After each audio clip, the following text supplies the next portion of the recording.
Hello everyone, hello, welcome to the channel. I have something special to share with you. Tonight is the anniversary of the passing of Moses, the biblical Moses. Now the ancient Kabbalists explain that when anyone, for that matter, passes from this world, the light of their soul is revealed. In other words, everything that they did in their life, that light is revealed when their body leaves the world.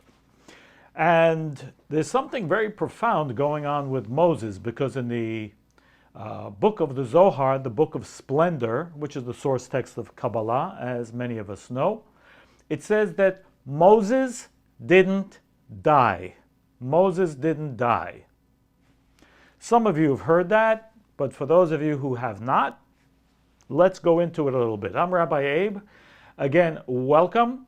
If you're new to my channel, please subscribe and hit the thumbs up button to show that you like the video, even if you don't.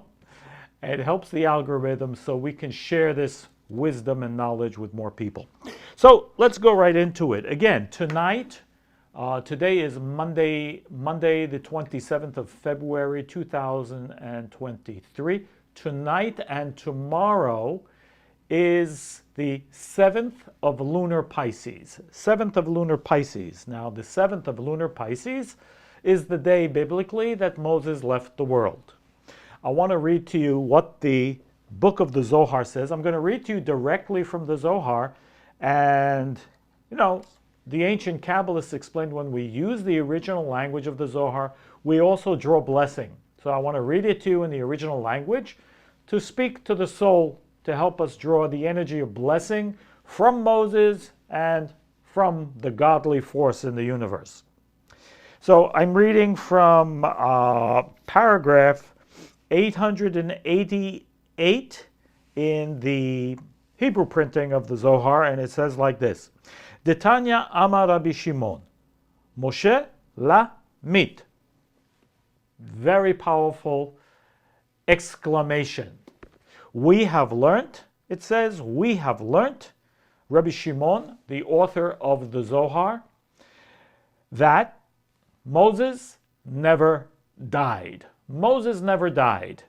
Now we have to understand that Rabbi Shimon Bar Yochai, who lived 2,000 years ago, in the time of the Roman Empire, it says that he was off in a cave as he left Israel. Well, that time wasn't Israel at that time, but nevertheless, he left and he went to the north of Israel into a cave where he hid with his son Elazar.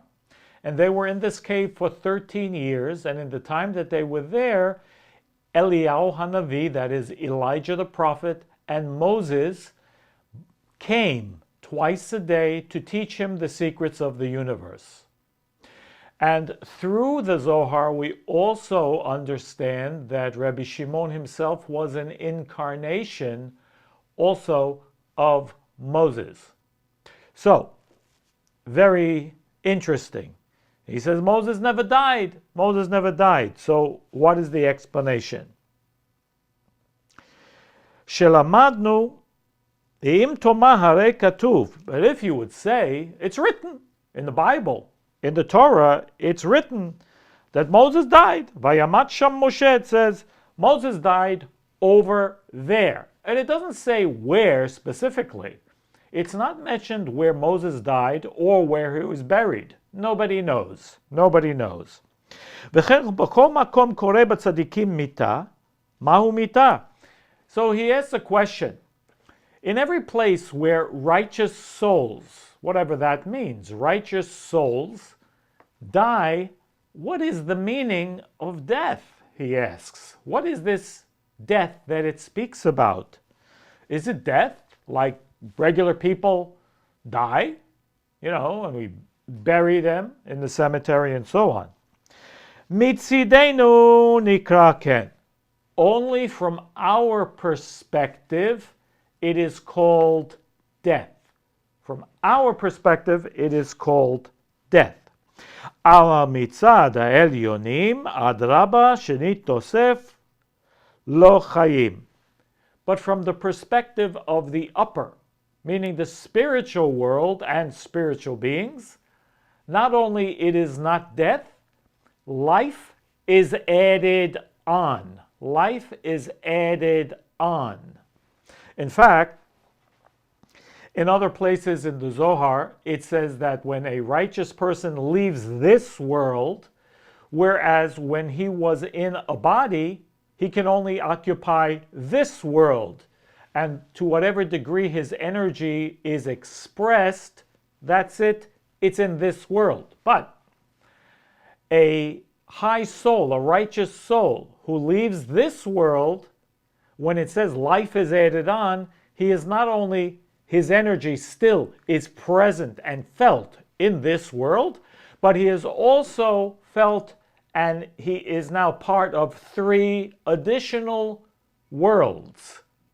Again, well, we can't go into the secrets of that. It would be too long. I wanted to make this a short video as a little study to prepare us for this evening.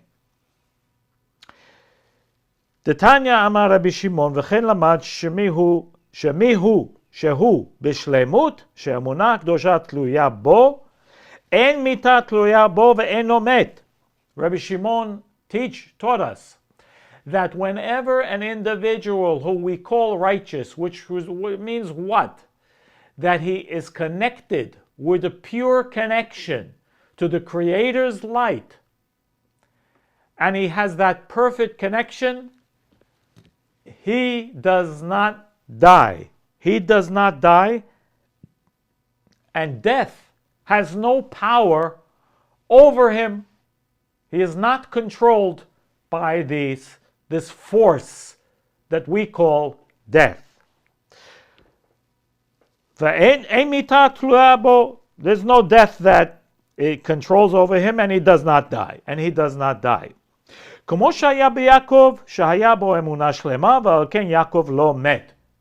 as it says by Jacob the patriarch, that he had this perfect connection with the Creator force, the light of the Creator, he also did not die. And it is so for every individual who has that perfect connection with the force of the Creator. Now, obviously there's a lot to unpack, which we could do possibly. And of course, there's another section about Moses that I wanted to read for you, but I think that would take too long, so we'll save that for another video. But what we can take from that is the energy of Moses. Usually when we celebrate the anniversary of the passing of someone, could be a relative, a parent, whatever, we light a candle on the anniversary of their passing. Why? Because candle, the word for candle in Hebrew is ner. Now in Hebrew that's a 2-letter word, and the 2 letters are the letter nun and the letter resh. They stand for 2 levels of the spirit, nefesh and ruach. Nefesh and ruach. Now, why is that important? Because when we light the candle, the flame of a candle is likened to the soul of an individual. The soul of an individual never dies. None of us ever die from the soul perspective. This is not the situation that the Zohar is talking about. It's talking about also the physical Moses is here, now, always with us, 24/7. What do you mean? Moses, Jacob, righteous souls are here with us? Well, according to the Zohar says yes. Where are they? How come we can't see them? I mean, life would probably be easier if we had advice we could get from Moses. Of course, he'd be about 3,500 years old by now. So there's something called free will. Now, free will is an interesting thing. You see, we must be able to choose. In order to elevate ourselves spiritually, we must have free will. Now that means the truth of the matter is that not the Bible, not God, not any document, not any precept can tell us what to do.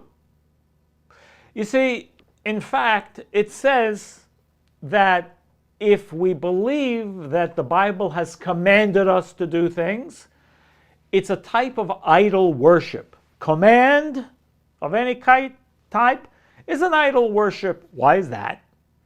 Because by observing a command, if that's the reason why you're observing it, because it's a commandment, and you don't understand, you know what? You don't have to. It's this or that. Which is why the Zohar calls even the 10 commandments, not commandments, but good advice. Advice, it's advice. Don't murder. Yeah, good advice. Why? Because there are cosmic ramifications, there are consequences. And the Creator won't be able to give you the spiritual light, the endless light that the Creator wants to give you, because we create blockages. And that's why it's called advice. Because since the Creator's force is only one thing, endless sharing, if I create a negative blockage of whatever type I do, and I don't remove it with my spiritual work, then there's that part of the light that I won't be able to receive because of the blockage that I created. So from the Creator's perspective, the Creator would love that we would remove all of our blockages and He'll be able to give us endlessly every blessing. And therefore, this is the reason why the Zohar says it's good advice. And nobody can command us to do anything, because a slave has no free will. And if you don't have free will, you cannot elevate in anything. If you have no choice, and someone is just telling you what to do, and you're a robot, do you think the Creator wanted to create a world full of robots? Never mind that we may act that way, but it's not meant that we should be robots. We were meant to be free people and use our free will to make those choices that will help us, that will elevate us and the other people in our environment. And that's what Moses was about. After all, Moses is the individual that was chosen to reveal the Bible, the Torah, the Old Testament. It was dictated by the creative force and written down by Moses. Moses was the scribe. So what's the point? How do we connect with the energy that's available to us tonight? Well, very simple, not much to do. Tonight, wherever time slot you are, and if it's already past the time of this time, that's okay. You can do it anytime. Light a candle, any type of candle that you might have handy, and meditate that you want to create the opening for the spiritual energy, the consciousness of Moses to come and assist you in whatever you want to accomplish. You need an opening in your abundance, in your business, in your work, in your job.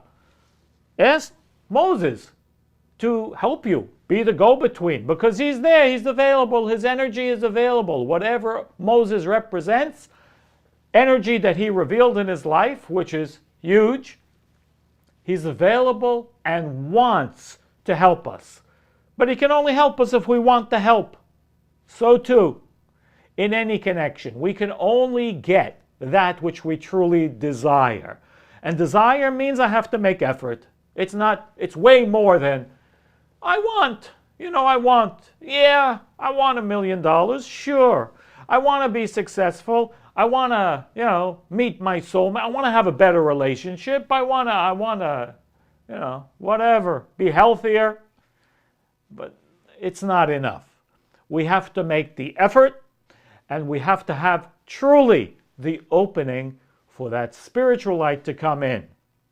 Light a candle for Moses, again, if you want that, and ask for the assistance of Moses to come and to assist you with whatever it is that you may need assistance with. Blessings, everyone. Remember, where your head is at, where your consciousness is at, that's where you're at. Remember, give the video a thumbs up if you like it, and subscribe to the video, to my channel if you're not already subscribed, so you're notified whenever I put up a new video. And I wish you blessings without end. All the best, everyone.